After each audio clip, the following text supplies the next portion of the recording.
এই পৃথিবীতে আসার পর আমাদের হায়াত তো বাড়ছে না, বরং হায়াত প্রতি মুহূর্তে কি হচ্ছে? লোকেরা বলে হায়াত বাড়ে, হায়াত তো বাড়ে না, হায়াত কি হয়? জন্মের পরের থেকে আমার জন্য রিজার্ভ আছে যতটুকুন, 50 বছর বাঁচবো, 60 বছর বাঁচবো, যতটুকুন হায়াত আমার জন্য নির্ধারিত করা আছে, নির্ধারণ করা আছে, প্রতিদিন একদিন একদিন করে কমে যেতেছে। এজন্য আমি বলি, আমার বাড়িতে যে ঘড়িটা আছে, এই ঘড়িটা বেলা 1টার সময় ঢং করে একটা আওয়াজ দেয়, শ্রোতাকে শুনিয়ে দেয়, বাড়িওয়ালা তোমার জীবনের মূল্যবান হায়াত থেকে 1 ঘন্টা কমাইয়া দিলাম। 2টার সময় 2টা ঘন্টা লাগায় শোনায় দিল, বান্দারে তোমার জীবনের মূল্যবান সময় থেকে 2টি ঘন্টা কমে গেল। এমনি করে দিন গেল, মাস গেল, বছর গেল, আমাদের হুঁশ হলো না। সময় চলে গেল তাস খেলে খেলে, সময় চলে গেল আমাদের খেলাধুলা করে, শয়তানি বদমাশি করে। সময় কতটুকুন পেলাম? কিয়ামতের দিন, বিচারের দিনটা যেটা হবে, আল্লাহ রাব্বুল আলামিন বলেন বিচারের দিনটাই লম্বা হবে 50 আলফা সানা মিম্মা তাউদ্দুন। বিচারের দিনটা লম্বা হবে কত বছর? 50,000 বছর। কত বছর? দুনিয়ায় যেভাবে তুমি হিসাব করো, দুনিয়ার গণনা অনুযায়ী হাসরের বিচারের দিনটা হবে 50,000 বছরের মতো লম্বা। এক কিতাবে দেখেছি, তিনি লিখেছেন হিসাব করে, কিয়ামতের ওই দিনটার হিসাবে 50,000 বছর একটা দিন লম্বা। ওই হিসাবে পৃথিবীতে যারা 60 বছর বাঁচলো, সে যেন আখেরাতে 2 মিনিট দুনিয়ায় বাঁচলো। চিন্তা করেছে? মাত্র 2 মিনিট। 60 বছর যারা হায়াত পেল, 2 মিনিট বাঁচলো। এই 2 মিনিটের জন্য কত হাঙ্গামা, কত মারধর, কত সন্ত্রাস, ক্ষমতার জন্য লড়াই, হ্যান করেঙ্গে ত্যান করেঙ্গে, লাঠি কে আন্দার মুগুর ভরেঙ্গে, শক্তির ঠেলায় অস্থির। আমার বন্ধুগণ, সময় চলে যাচ্ছে স্রোতের মতো করে, কারো জন্য সময় অপেক্ষা করতেছে না। আমাদের মৃত্যু প্রতি মুহূর্তে কাছে চলে আসতেছে। এই জন্য শায়ের বলেছেন, আগাহ আপনি মৌত সে কোই বশর নেহি, আগাহ আপনি মৌত সে कोई बशर नहीं, सामा 100 बरस के हैं पल की खबर नहीं। মৃত্যু সম্পর্কে আমাদের কারো জানা নাই, যে কোনো মুহূর্তে মৃত্যু আমাদের কাছে এসে যেতে পারে। মৃত্যু সম্পর্কে কিছুই জানা নাই, অথচ প্রতি মুহূর্তে আমরা মৃত্যুর দিকে এগিয়ে চলছি। মাল সামান 100 বছর কি ধরে খাবো তাও জমা করে রেখেছি, কিন্তু এক মুহূর্তের খবর নাই। মাহফিলে এসেছি, বাড়ি যেতে পারবো নিশ্চয়তা নাই। আছে? বলেন আছে? আপনি বাড়ি যাও ভালো, বসেছেন, দাঁড়াতে পারবেন, এই নিশ্চয়তা আছে? নাই। সুতরাং সূরার যে সময়ের উপরে কসম করে মূলত সময়ের অপরিসীম গুরুত্ব সম্পর্কে আল্লাহ পাক মানুষকে বুঝাই দিতেছেন। সময়ের দাম দাও। আমাদের সময় চলে যায় গান শুনতে শুনতে, আশ্চর্য মলম বিক্রি করা দেখতে দেখতে, তাস পাশা খেলতে খেলতে সময় চলে যায়, কেউ খেয়াল করে না। সময় বলতে অতীত কালও হতে পারে, আবার বর্তমানও হতে পারে। আর বর্তমান কাল কোনো কালই না। বর্তমান কাল কোনো কাল নয়। প্রতি মুহূর্তে ভবিষ্যৎ এসে বর্তমান হয়, আর প্রতি মুহূর্তে বর্তমান কি হয়? অতীত হয়ে যায়। বর্তমান কাল বলে কোনো কাল নেই, প্রতি মুহূর্তে অতীত হয়ে যাচ্ছে। এই যে আমি মাহফিলে বসছিলাম প্রথম এসে, ওইটা কি এখনো বর্তমান আছে? এই যে বর্তমান কথা বলছি, এটা অতীত হয়ে যাচ্ছে। সুতরাং বর্তমান কাল নাই। আল্লাহ পাক অল আসরের সময়ের কসম করে বলছেন। যদি আমরা চিন্তা ভাবনা করি, তাহলে আমরা লক্ষ্য করব আমাদের আসল মূলধন সময়। আসল মূলধন কি? জীবনের আসল মূলধন কি? সময়। ইমাম রাজি রহমতুল্লাহ আলাইহি এই পর্যায়ে এক বুজুর্গের ব্যক্তির কথা তিনি আলোচনা করেছেন। তিনি বলেছেন যে একটা লোক, তিনি সূরা আল আসর এর ব্যাখ্যা তিনি বুঝতেছিলেন না। ব্যাখ্যাটা কি? এই মাথার মধ্যে ঘুরপাক খাচ্ছিল এর ব্যাখ্যা কি? একবার তিনি বাজারে ঢুকলেন, তারপরে তিনি শুনতে পেলেন বাজারের এক প্রান্ত থেকে একজন চিল্লায় বলতেছে, সেই ব্যক্তির উপরে রহম করো যার পুঁজি গলে যায়, সেই ব্যক্তির উপরে রহম করো যার পুঁজি গলে যায়। উনি চিন্তা করলেন পুঁজি এবার গলে কেমনে? উনি দৌড়ে গেলেন, যায় দেখেন যে যে ব্যাটা চিল্লাচ্ছে সে হচ্ছে বরফ বিক্রেতা। কি বিক্রেতা? বরফ। বরফ। আইস। এখন এই বরফ বিক্রেতা সে চিল্লায় বলতেছে, সেই ব্যক্তির পরে রহম করো যার পুঁজি কি গলে যায়। সূর্যের তাপ বাড়তেছে আর বরফ গলে যাচ্ছে। সে বুঝাতে চাচ্ছে যে আমার এই বরফটা জমাট থাকা অবস্থায় তোমরা কেউ কেনো, যেহেতু আমার পুঁজি তো এর মধ্যে আমি ইনভেস্ট করেছি। এটা যদি পানি হয়ে যায় তো পানি তো কেউ কিনবে না, এটা তো যেখানে সেখানে পাওয়া যায়। বরফ পাওয়া যায় না বলেই তো আমি বরফ কিনে আনছি। তোমরা আমার প্রতি দয়া করো, তাড়াতাড়ি করে বরফটা কিনে নিয়ে যাও। ইমাম রাজি রহমতুল্লাহ আলাইহি বলেন, বুজুর্গ ব্যক্তি চিৎকার মেরে বললেন, আল্লাহু আকবার, আমি কিন্তু এই বরফ বিক্রেতার ঘোষণার মধ্য দিয়ে সূরা ওয়াল আসরের তাফসীর আমি বুঝে ফেলেছি। তার মানে হলো, বরফ বিক্রেতা যেভাবে বলতেছে, সেই ব্যক্তির উপরে রহম করো যার পুঁজি গলে যায়। আমারও তো একটা পুঁজি আছে, ওই পুঁজির নাম হায়াত। প্রতি মুহূর্তে আমার পুঁজি তো গলে যেতেছে, আমার পুঁজি তো গলে যায়, প্রতি মুহূর্তে কমে যেতেছে। আহারে, এই পুঁজি যে গলে গেল, ধরে রাখতে পারলাম না, এই জন্য কিছুই তো করতে পারি নাই। সূরা ওয়াল আসরের ভিতরে মানুষের আয়ুষ্কাল দেওয়া হয়েছে, বরফ গলে যাওয়ার মতো দ্রুত সে আয়ু কমে যাচ্ছে। একে যদি নষ্ট করে ফেলা হয়, ভুল কাজে ব্যয় করা হয়, সেটাই হচ্ছে মানুষের মূল ক্ষতি। মানুষের মূল ক্ষতি। ব্যবসায় ক্ষতিগ্রস্ত হয়েছে, এটা মূল ক্ষতি নয়। স্বাস্থ্য হারাইছে, মূল ক্ষতি নয়। রাজনীতিতে ব্যর্থ হয়েছে, মূল ক্ষতি নয়। জীবনে মন্ত্রিত্ব হারাইছে, মূল ক্ষতি নয়। মূল ক্ষতি প্রতি মুহূর্তে সময় নষ্ট হচ্ছে, এটাই মূল ক্ষতি। ভাইরা, কিয়ামতের দিন জান্নাতীদের কোনো দুঃখ থাকবে না, সকলের দুঃখ থাকবে। জান্নাতীদের কোনো দুঃখ থাকবে নাকি? থাকবে, থাকবে। জান্নাতীদের মনের মধ্যে একটা দুঃখই থাকবে। ভালো করে শুনুন, জান্নাতীদের মনের মধ্যে একটা দুঃখই হবে। তারা মনে মনে চিন্তা করবেন, আফসোস করবেন, আহারে যদি দুনিয়ায় বসে অমুক সময় বাসে বসেছিলাম, আজে বাজে চিন্তা করেছি, বাড়ির ড্রয়িং রুমে একা একা বসে বসে আজে বাজে চিন্তা করেছি, অমুক অমুক সময় খেলাধুলায় কাটাইছি। এই সময়গুলিতে যদি সুবহানাল্লাহ, আলহামদুলিল্লাহ, লা ইলাহা ইল্লাল্লাহ, আল্লাহু আকবার, এই তাসবিহ যদি পড়তাম, জিকির আজগার করতাম, জান্নাতের ভিতরে আরো নিয়ামত লাভ করতে পারতাম। সময়টা তো কাজে লাগাইলাম না। মানুষের শর্ত, মুমিনের সব কাজে সওয়াব। ওয়াকুলু লিন্নাসি হুসনা, মানুষের সঙ্গে ভালো ভালো কথা কও, মানুষের সঙ্গে হাসি মুখে কথা কও। একজনের সাথে হাসি মুখে কথা বললেন, আপনার একটা সদকা দেওয়ার মতো সমান সওয়াব আমলনামায় লেখা হয়ে গেল। ভালো ভালো কাম করো। বন্ধুগণ, সময় দ্রুত গতিতে চলে যাচ্ছে, মানুষের জীবন ক্ষতিগ্রস্ত হচ্ছে। ক্ষতি থেকে বাঁচতে পারবে 4টা গুণ যার মধ্যে আছে, বাকি সব ক্ষতিগ্রস্ত হয়ে যাবে। আমার ভাইয়েরা, এই কথাগুলি বলে আল্লাহ পাক যেন এরকম একটা দৃষ্টান্ত দিলেন। আপনি যদি পরীক্ষার হলে গিয়া দেখেন, ছাত্ররা পরীক্ষা দিতেছে, পরীক্ষার জন্য নির্ধারিত সময় কতটুকুন? 3 ঘন্টা। 3 ঘন্টা। আপনি গিয়ে দেখলেন কোন একজন পরীক্ষার্থী পরীক্ষা দিতে গিয়ে আর একদিকে তাকায় আছে, আকাশের তারা গুনতেছে, অথবা সে গল্প করতেছে, অথবা পরীক্ষা বাদ দিয়ে আজে বাজে কিছু লিখতেছে। আপনি যেমন তাকে, ওই ছেলেটাকে আনবো না, গাফেল ছেলেটাকে ঘড়ির দিকে তাকায় বলেন, এই ছেলে ওই ঘড়ির দিকে তাকাও, দেখো তোমার সময় কিন্তু চলে যেতেছে, মাত্র 1 ঘন্টা, আর তুমি সময় নষ্ট করতেছ।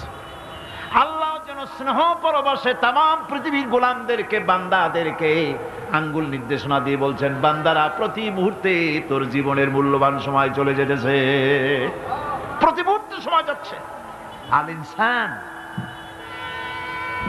ইনসান বলতে শুধু মুসলমান না, ইনসান বলতে কি মুসলমান শুধু না, আল ইনসান মানব মণ্ডলী, বিশ্বের সমস্ত মানুষকে আল্লাহ বলছেন, হিন্দু, খ্রিস্টান, বৌদ্ধ, নাসারা, ইহুদি, মজুসি, মুসলমান, বিশ্বের সব মানুষকে আল্লাহ বলছেন। যেহেতু আল্লাহ স্রষ্টা, মানুষের ব্যাপারে সার্বিক কল্যাণময় কথা কে বলতে পারেন? কে বলতে পারেন? সে আল্লাহ রাব্বুল আলামিন বলছেন, সময় চলে যাচ্ছে, ও পৃথিবীর মানুষেরা। এই মানুষ বলতে আল্লাহ রাব্বুল আলামিন কোনো ব্যক্তি, কোনো গোষ্ঠী, কোনো জাতিকে বলেন নাই, বলেছেন সমগ্র মানবতাকে। এর অর্থ হচ্ছে, সূরাটিতে উল্লেখ উল্লেখ্য 4টি গুণ যদি আমল করতে পারে লোকেরা, যেই ব্যক্তি করবে, যেই সমাজ করবে, যেই রাষ্ট্র করবে, যেই গোষ্ঠী করবে, যেই জাতি করবে, তারাই ক্ষতি থেকে বেঁচে যাবে। আর যারা করবে না তারা ক্ষতিগ্রস্ত হবে। কি হবে বলুন? এখন আল্লাহ পাকের কথা শুনুন। আল্লাহ পাক বলছেন ওয়াল আসরি ইন্নাল ইনসানা লাফি খুসর। খুসর, খুসরিন, এই যে খুসর, খাসারা, এই শব্দটা হচ্ছে আবিধানিক অর্থে ক্ষতি হচ্ছে লাভের বিপরীত। লাভের বিপরীত কি? ক্ষতি। নাফা, এই নাফার বিপরীত কি? নোকসান। খাসারাটা কি? নোকসান বলা হয় পুঁজি 50,000 খাটাইছিলাম, লাভ করতে পারি নাই, পুঁজি ঠিক আছে, এটাকে বলা হয় নোকসান। এটাকে কি বলা হয়? নোকসান। কিন্তু আমি পুঁজি খাটিয়েছিলাম 50,000 টাকা, লাভ তো হয়ই নাই, পুঁজিও চলে গেছে, আমও গেছে, সালাও গেছে, আমও নাই, সালাও নাই। এইটারে আরবিতে কি বলা হয়? খাসার, দেউলিয়া। দেউলিয়া হয়ে গেছে। দেউলিয়াটা বোঝেন ভালো আপনারা, দেউলিয়া হয়ে গেছে। কোরআন লাভ বা সাফল্যের ধারণা যেমন নিছক পার্থিব নয়, সমৃদ্ধির কথা শুধু পার্থিব নয়, জন্ম থেকে শুরু করে মৃত্যু পর্যন্ত কোরআনের লাভের কথা যখন বলা হয় তখন জন্ম থেকে মৃত্যু পর্যন্ত, আখিরাত পর্যন্ত, কিয়ামত পর্যন্ত। ক্ষতিটাও জন্ম থেকে শুরু করে মৃত্যু পর্যন্ত, কিয়ামত পর্যন্ত ক্ষতিটাও। এই ক্ষতি থেকে বাঁচবার জন্য কোরআনে কারিমে বিভিন্ন জায়গায় এই খাসারা শব্দ ব্যবহার করা হয়েছে। আল্লাহ রাব্বুল আলামিন বলছেন ওয়ামান খাফফাত মাওয়াজিনুহু ফাউলাইকাল্লাযীনা খাসিরু আনফুসাহুম বিমা কানু বিআয়াতিনা ইয়াযলিমুন। যাদের পাল্লা ভারী হবে কিয়ামতে তারাই হবে সফলকাম, আর যাদের পাল্লা হালকা হবে, নেকির পাল্লা, নেকির পাল্লা যাদের হালকা হবে তারা হবে ক্ষতিগ্রস্ত। তারা নিজেদের ক্ষতি নিজেরাই ক্ষতি সাধনকারী হবে কিয়ামতের দিন। কাজে মানুষের জীবনের সমুদয় কার্যাবলীর ভালো অংশ যদি খারাপ অংশের উপরে বিজয়ী হয়, তারপরে খারাপ অংশ পাওনাদারদের দিয়ে টিয়া, এরপরে যদি নেকি কিছু বাকি থাকে, তাহলে বোঝা গেল লোকটা কিয়ামতে নাজাত পাবে। আর যদি ভালো কাজের উপরে খারাপ কাজ বিজয়ী হয়ে যায় আর সমস্ত পাওনাদারদেরকে পাওনা মিটাইয়া তারপরেও পাপ বাকি থেকে যায়, এক চাইতে খাসারা পৃথিবীতে, আকাশে, জমিনে কিছুই আর হবে না।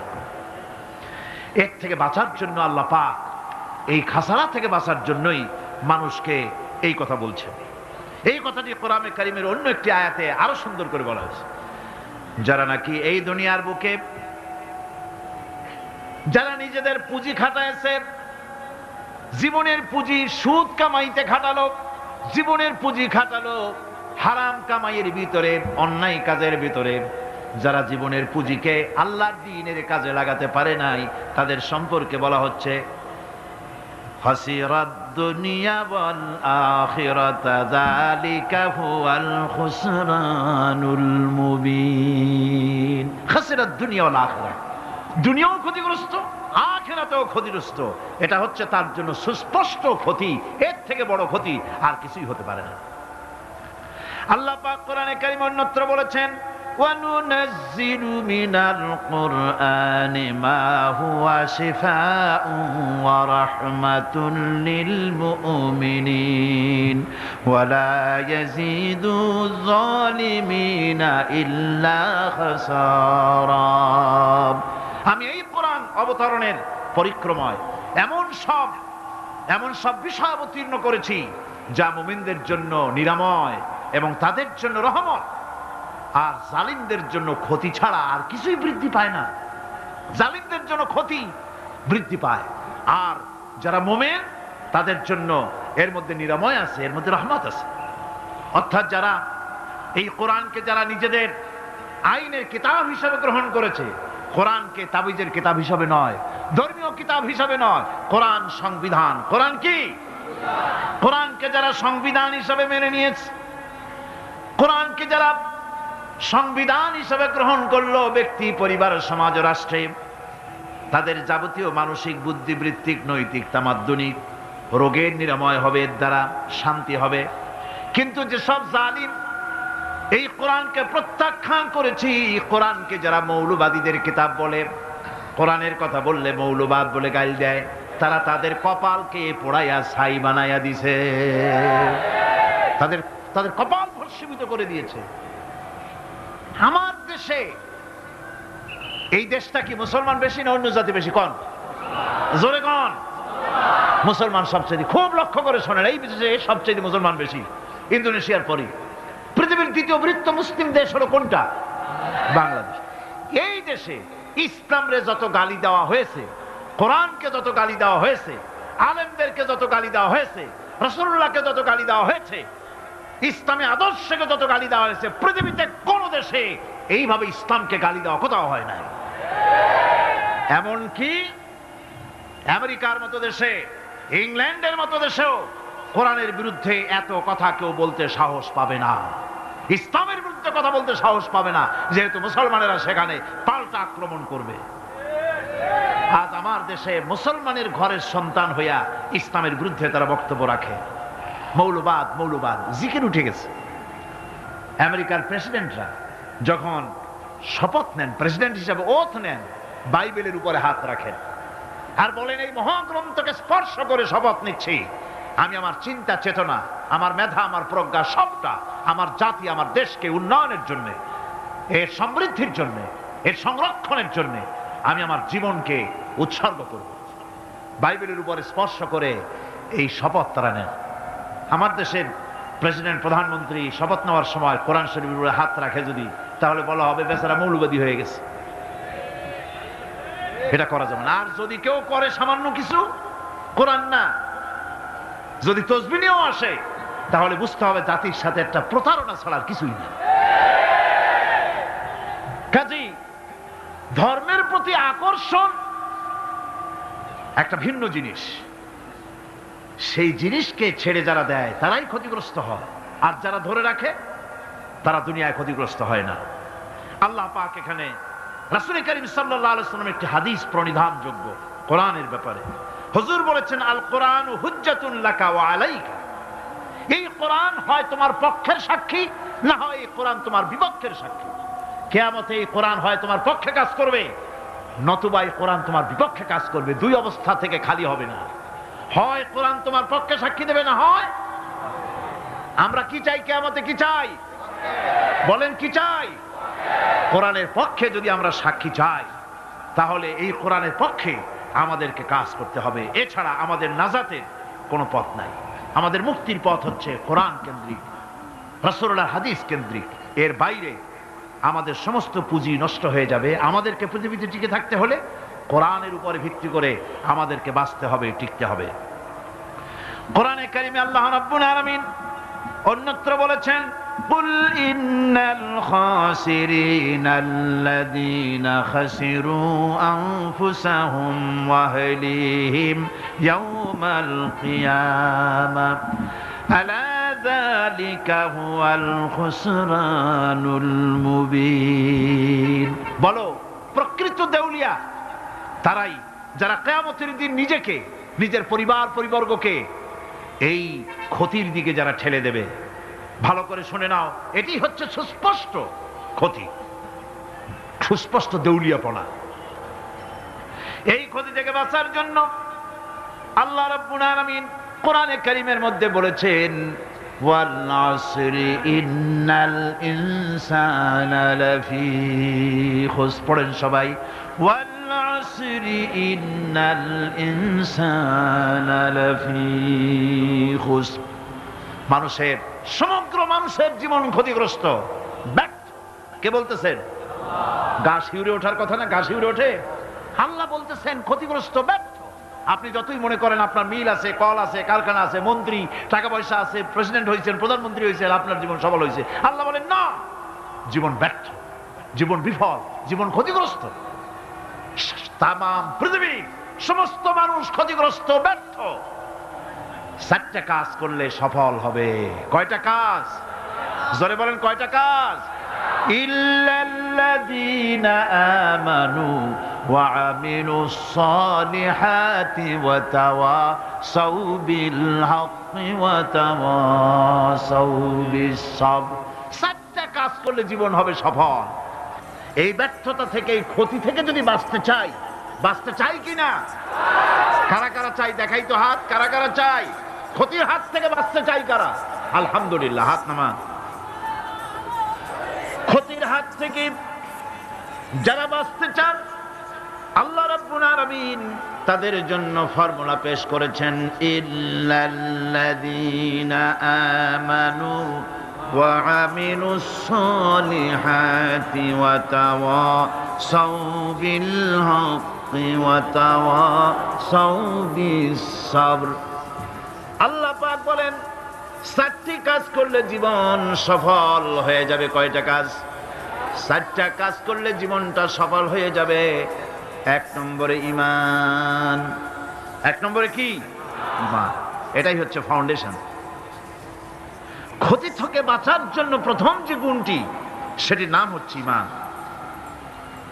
ইসলামে ঈমানের স্থান সর্বপ্রথম, তারপরে হচ্ছে ইসলাম। ঈমান আগে, তারপরে কি? ইসলাম। ইসলাম হচ্ছে বীজ, ঈমান হচ্ছে বীজ, আর ইসলাম হচ্ছে চারা, গাছ। এটা হচ্ছে ভিত্তি। এই ভিত্তিকে সর্বপ্রথম মজবুত করতে হবে। ঈমানের ভিত্তি, ঈমানের ভিত্তি দুনিয়ায় ঈমানের আহ্বান জানাবার জন্যই আল্লাহ রাব্বুল আলামিন সমস্ত নবী এবং রাসূলদেরকে পৃথিবীতে পাঠিয়েছেন ঈমানের আহ্বানের জন্য। দুনিয়ার সমস্ত নবীদের দাওয়াত ছিল ঈমানের দাওয়াত। কিসের দাওয়াত? এই ঈমানের দাবিটা আসছে, এই দাওয়াতটা এসেছে আল্লাহর কাছ থেকে। কার কাছ থেকে? দেখুন, পৃথিবীর ভিতরে কোন নবীদের কথার সাথে আরেকজন নবীর কথার কোনো বৈপরীত্য হয় নাই। সমস্ত নবীদের কথা একরকম ছিল। কয় রকম? একজন নবীর সঙ্গে তার বক্তব্যের সাথে আরেকজন নবীর বক্তব্যের কোনো গুণগত মৌলিক কোনো পার্থক্য ঘটে নাই, অসঙ্গতি হয় নাই। কারণ নবীরা, আম্বিয়া আলাইহিমুস সালাম, নিজেরা বানিয়ে কথা রচনা করে তারা মানুষের সামনে পেশ করে নাই। সমস্ত নবীদের কাছে যত দাওয়াত এসেছে, একটা অফিস থেকে এসেছে। সে অফিসটা হচ্ছে কার? আল্লাহ রাব্বুল আলামিনের। তাই দুনিয়ার সমস্ত পয়গম্বরদের দাওয়াত ছিল না ইলাহা ইল্লাল্লাহ, লা ইলাহা ইল্লাল্লাহ, লা ইলাহা, লা ইলাহা ইল্লাল্লাহু মুহাম্মাদুর রাসূলুল্লাহ। এটাই ছিল সমস্ত নবীদের দাওয়াত। কোরআনে কারীম তার ধারক এবং বাহক সম্পর্কে বলে যে তিনি যে দাওয়াত দিয়েছেন, সে দাওয়াতটা হলো ঈমানের দাওয়াত। আমাদের নবী তিনি এসে যে দাওয়াত দিয়েছেন, সে দাওয়াতটা কিসের? কোরআনে কারীম বলছি, রব্বানা ইন্নানা সামি'না মুনাদিয়ান ইউনাদি লিল ঈমান। হে আমাদের রব, নিশ্চয়ই আমরা এমন একজন আহ্বায়কের আহ্বান শুনেছি, যিনি আমাদেরকে ঈমানের দাওয়াত দিয়েছেন। এমন কোন পয়গম্বর নাই দুনিয়ায় যিনি ঈমানের দাওয়াত দেন নাই। সকলেই ঈমানের দাওয়াত মানুষের সামনে, বিশ্ববাসীর সামনে পেশ করেছেন। কোরআনে হাকিম স্পষ্ট একটা সীমারেখা দুনিয়ার মানুষের সামনে পেশ করে পৃথিবীর মানুষগুলিকে দুটি শ্রেণীতে বিভক্ত করে দিয়েছে। একটি হচ্ছে ঈমান পোষণকারী, আর একটি হচ্ছে অবিশ্বাসী। একটা ঈমান পোষণকারী আর একটা অবিশ্বাসী। ঈমান পোষণকারীরা সত্যশ্রয়ী, তারা হচ্ছে জ্ঞান এবং নূরের সম্পদে সমৃদ্ধ। আর দ্বিতীয় দলটি হচ্ছে কাফের, জালিম, মূর্খ। তারা হেদায়েতের রাস্তা তাদের জন্য অবরুদ্ধ। কোরআনে কারীম এই দুইটি দল সম্পর্কে উল্লেখ করতেছেন মাসালুল ফারিকাইনি কাল আ'মা ওয়াল আসাম্মি ওয়াল বাসীরি ওয়াস সামিম হাল ইয়াস্তাবিয়ানি মাসালান আফালা। কোরআন শরীফ বলছে হাল ইয়াস্তাবিয়ানি মাসালান আফালা তাযাক্কারুন। দুইটি শ্রেণীতে আল্লাহ পাক ভাগ করে দিয়েছেন। একটা শ্রেণী হচ্ছে অন্ধ, বোবা, বধির, আরেকটি যারা শুনতে পায়, চোখে দেখতে পায়। এ দুটি কখনো এক নয়, সমান নয়। এ দুটির রাস্তা আলাদা। কাফেরের রাস্তা আর ইমানদারদের রাস্তা সম্পূর্ণ ভিন্ন। আল্লাহ রাব্বুল আলামিন ঈমান এবং কুফরের পার্থক্য বলে দেওয়ার জন্য গোটা মানব জাতির মধ্যে স্পষ্ট করে বলেছেন লা ইকরাহা ফিদ-দীন ক্বাদ তাবায়্যানার রুশদু মিনাল গায়ব। দ্বীনের ব্যাপারে জোর জবরদস্তি নেই। এখানে হেদায়েত, হেদায়েতের পথ এবং গোমরাহি, হেদায়েতকে গোমরাহির পথ থেকে সম্পূর্ণ আলাদা করে দেওয়া হয়েছে। লা ইকরাহা ফিদ-দীন, দ্বীনের ব্যাপারে কোনো জোর জবরদস্তি নাই। যারা ধর্মনিরপেক্ষবাদী তারা এই আয়াতটাকে নিজেদের মতবাদকে প্রতিষ্ঠার লক্ষ্যে অনেক সময় কাজে লাগায়। দুটি আয়াতকে তারা বেশি ব্যবহার করে। একটা হচ্ছে লাকুম দীনুকুম ওয়ালিয়া দীন, আর একটা হচ্ছে লা ইকরাহা ফিদ-দীন। এই দুইটি আয়াতকে ধর্মনিরপেক্ষবাদীরা ব্যবহার করে। এই দুটির কোনটি তাদের আদর্শকে বোঝাবার লক্ষ্যে ব্যবহারের কোনো সুযোগ নাই। লা ইকরাহা ফিদ-দীন, ধর্মের ব্যাপারে কোনো বাড়াবাড়ি নাই, জোর জবরদস্তি নাই। এ কথা বলা হয়েছে এই কারণে যে কোন বিধর্মীকে, অমুসলিমকে ভয় দেখিয়ে, লোভ দেখিয়ে অথবা কোন ক্রমে কোন প্রকার চাপ সৃষ্টি করে তাকে মুসলমান বানানো যাবে না। এমনকি সূরা তওবার মধ্যে এসেছে যুদ্ধ চলাকালীন সময়, জিহাদ চলাকালীন সময় কোন অমুসলিম যদি ইসলাম জানার জন্য তোমাদের তাঁবুতে আসে তাহলে তুমি তাকে ইসলাম বুঝাও। ইসলাম শোনার পরে যদি মেনে নেয় ভালো কথা, আর যদি না মানে তাকে তার তাঁবু পর্যন্ত ফিরে যেতে চাও, ফিরে যেতে দাও। মাঝপথে তাকে আক্রমণ করা যাবে না। ধর্মের ব্যাপারে কোনো বাড়াবাড়ি নাই। লা ইকরাহা ফিদ-দীন, এর দ্বারা ধর্মনিরপেক্ষতার কোনো কথা বোঝানো হয়নি। আর লাকুম দীনুকুম ওয়ালিয়া দীন, এটা ছিল কাফেরদের সেই বক্তব্যের প্রেক্ষিতে যেখানে কাফেরেরা বলেছিল মুহাম্মদ সাল্লাল্লাহু আলাইহি ওয়াসাল্লাম আসুন আমরা এক কাজ করি, সেটা হলো ধর্ম নিয়ে আমাদের মধ্যে যে বাকবিতণ্ডা হচ্ছে আমরা ধর্মকে 50-50 ভাগ করে নিই। কিছুদিন আমরা গিয়া আপনার আল্লাহরে সেজদা দেই, আর কিছুদিন আপনারা আমাদের মূর্তিগুলিকে প্রণাম করুন। এই প্রস্তাব যখন রাখল আল্লাহ রাব্বুল আলামিন সূরা কাফিরুন অবতীর্ণ করে দিলেন কুল ইয়া আইয়ুহাল কাফিরুন লা আ'বুদু মা তা'বুদুন। হে কাফেরেরা, হে অবিশ্বাসীরা, নবী আপনি বলুন হে অবিশ্বাসীরা, তোমরা যার ইবাদত করো আমরা তার ইবাদত করি না, আবার আমরা যার ইবাদত করি তোমরাও তার ইবাদত করো না। সুতরাং লাকুম দীনুকুম ওয়ালিয়া দীন, সুতরাং তোমাদের দিন তোমাদের জন্য, আমাদের দিন আমাদের জন্য।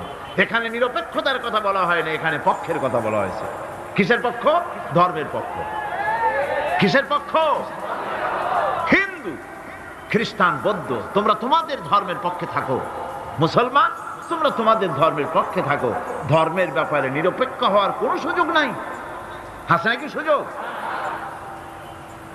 আমি পার্লামেন্টে বলেছি এই কথা